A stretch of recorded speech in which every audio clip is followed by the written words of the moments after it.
muchos en español, sobre todo he tenido los buques insignes, la cadena RT el portal Sputnik, que había sido una radio, y operaban en español, ¿no? Y la información, ese era el primer libro, eso no te sustenta una información por sí misma, ¿no? Rusia publica propaganda anti-española a favor del proceso de Cataluña o a favor del Puigdemont. Las notas eran bastante llamativas, ¿no? Porque yo recuerdo el día un día antes de la candidata de declaración de independencia, una de las notas era tanques en las calles de Barcelona, España y Cataluña al borde de un conflicto violento. ¿Se imagina? No, realmente no es solo mal periodismo, ¿no? Ni una falsedad, ¿no? Sino que realmente hay una voluntad de presentar la situación como muy violenta. Pero a esto se sumó un informe de inteligencia de Bruselas que me pasó, en el que aparecía la actividad de varios líderes independentistas en Bruselas, conexiones de Puigdemont y de su entorno con políticos prorrusos y gente que está en la órbita rusa en toda Europa, y también la identificación de espías del CRU en Cataluña durante los días antes y esto sí que es lo importante, ¿no? Porque espías del CRU es la inteligencia militar. El KGB, originalmente la inteligencia civil, entre comillas, de Rusia, se convirtió en FSB. Y el CRU es la parte militar. Y el CRU tiene una unidad dedicada a la desinformación. En aquella época nadie hablaba de desinformación, parecía que acababa de llegar por primera vez Trump a la Casa Blanca, no se hablaba abiertamente todavía de la trama rusa, ya había sospechas de que había tenido Rusia algo que ver en su elección, etcétera, etcétera. Su primera elección, no la segunda.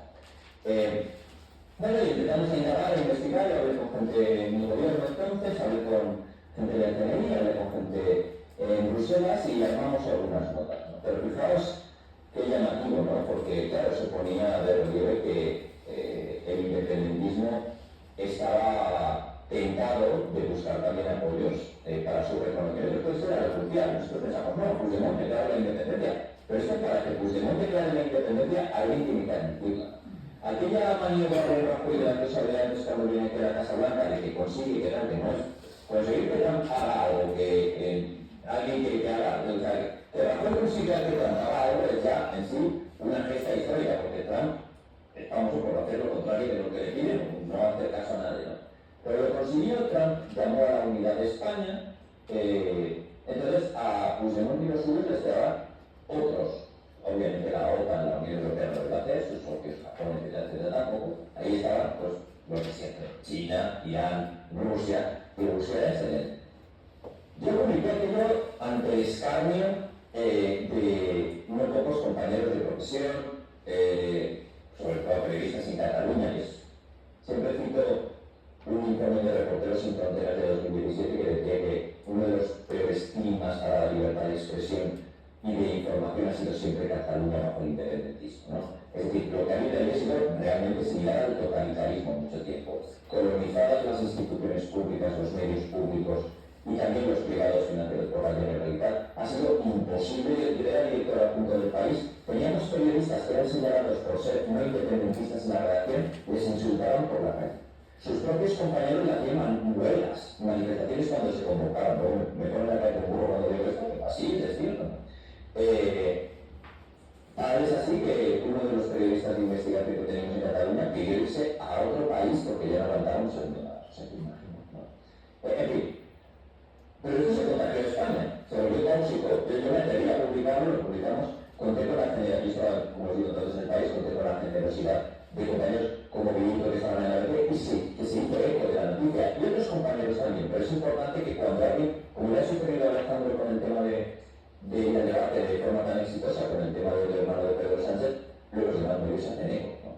Pero sí que, fijaos, uno de los principales motivos venía también dentro del periódico del país, donde otros compañeros que estaban en Cataluña, esto lo veo claro, tenemos alguien en Rusia que decía, esto lo veo claro, no sé, entonces estuve publicando en solitario mucho tiempo hasta que al final, fijaos, como decía Alejandro, el asunto se judicializó por varias vías, sobre todo en toda la discusión de Cataluña, pero también en la Audiencia Nacional, y es que se supo, lo que se ve es que Puigdemont hasta pensaba que iba a tener una videoconferencia con Putin. Había dos conseguidores de Puigdemont, uno falleció, el otro se puso muy enfermo, no sé si falleció, al final se llamaban Josep Luis Alay y Javier Tarradellas, y los dos fueron a Moscú.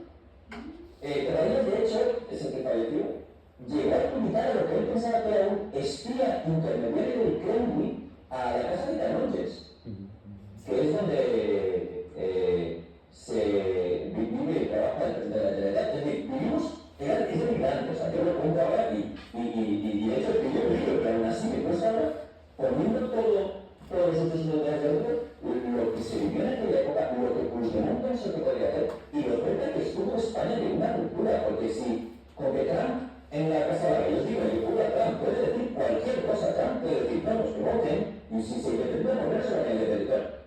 Con eso y con las gestiones con Putin, estuvimos mucho más cerca de lo que sucedió. Y ahí viene de lo que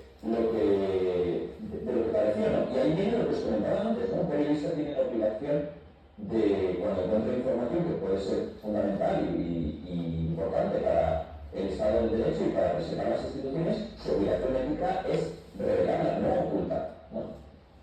Entonces, lo haces y en ese momento, como decía Alejandro, viene una campaña brutal por parte del independentismo, o sea, si veis redes sociales de medios de independencia, ¿no? De todo, propagandista, fascista, de España no cabe un fascista más, ¿no? En ese tipo de críticas, ¿no?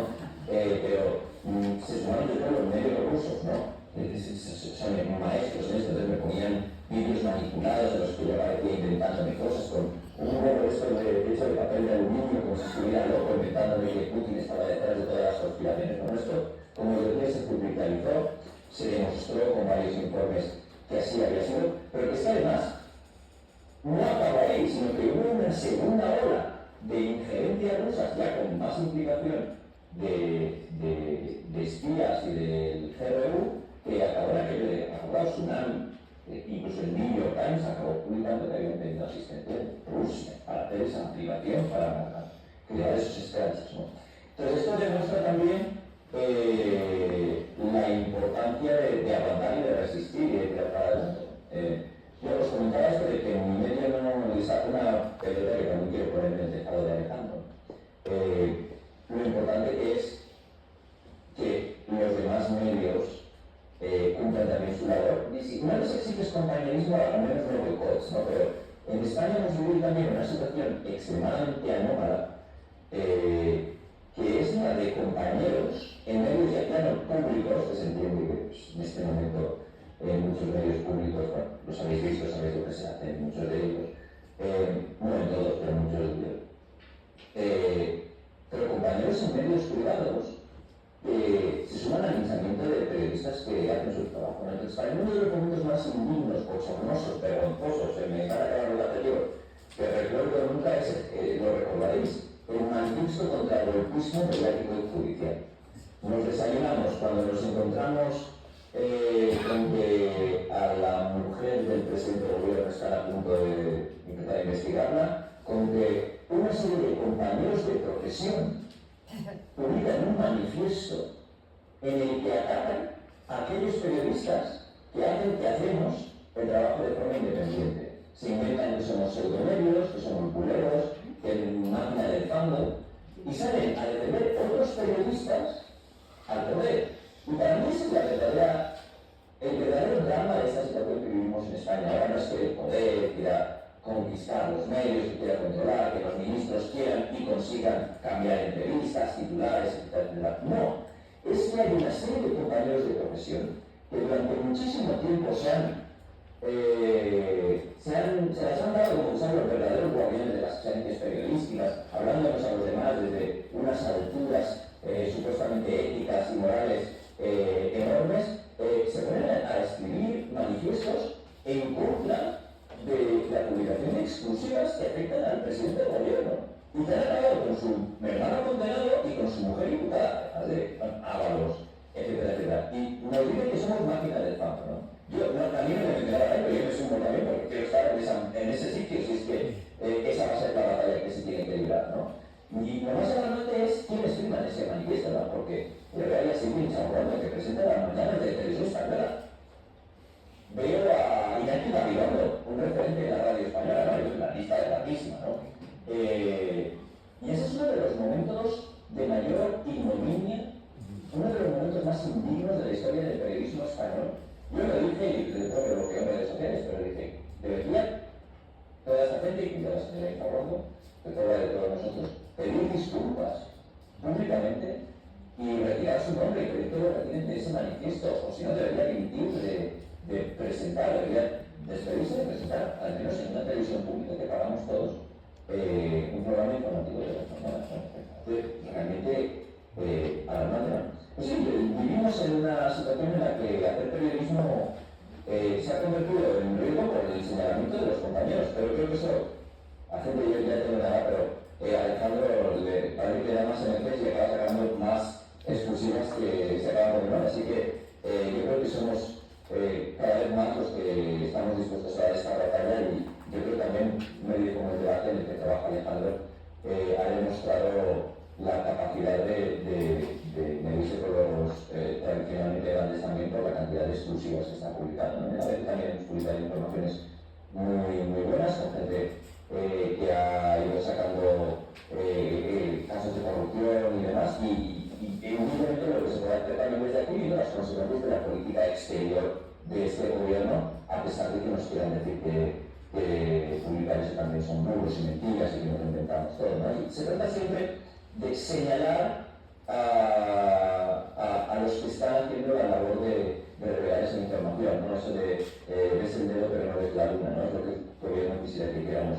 Pero fijaos, y ahí lo dejo a Alejandra, y luego ustedes también un poco saben que te tienes tú con el poder, si quieres o no, pero realmente, fijaos todo lo que se ha dicho de Tata y Trump, puede llegar a ser muy café con los periodistas, con los medios, pero esa dinámica de anular, controlar, a lo mejor Trump se cree que cuando tiene delante a alguien que le lleva la contraria, ¿no? Vosotros veis esas cuando se pone a meterse, a insultar, pero luego cuando se apagan las cámaras, él sabe completamente que necesita de esos antagonismos y de esos periodistas, y las cosas cambian radicalmente. El problema que tenemos en España es que no es un show como el show de Trump, ¿no? O sea, que cuando las cámaras se apagan y los focos también, esa campaña en contra de los periodistas, ese exigir despidos en medios como el país, ese hacer burlas en los medios públicos y privados, como queda patente, sigue, ¿no? Y eso es lo más alarmante para nuestro país en este momento. Pues sí.